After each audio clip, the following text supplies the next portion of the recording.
Hello বন্ধুরা, মানুষের রুচি, মানুষের বিবেক বুদ্ধি দিন দিন কোন দিকে যাচ্ছে, কোথায় গিয়ে ঠেকছে, তার একটা উদাহরণ আজকে আপনাদেরকে দিই।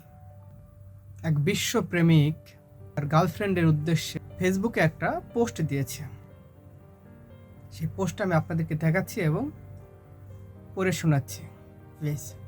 তোমার পিরিয়ডের তীব্র গন্ধ আমার নাকে ভাসলে হাসনা হেনা,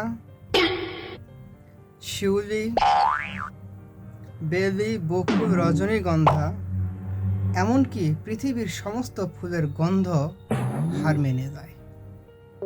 এর বেশি কিছু বলার যোগ্যতা আমার নেই, শুধু এইটুকুই বলি, বাংলাদেশে এখন খুব গরম। শরবত করে খাস, আর খাওয়ার পরে কোন ভিটামিন পাওয়া গেল, তোর শরীরে কোন কোন ভিটামিন বাড়লো, এটা আবার একটা পোস্ট দিয়ে জাতিকে জানায় দিস যে তোমার পিরিয়ডে আমি এই ভিটামিন পেলাম। দয়া করে যেন এটা বলিস না পৃথিবীর সব ভিটামিন হার মেনে গেল।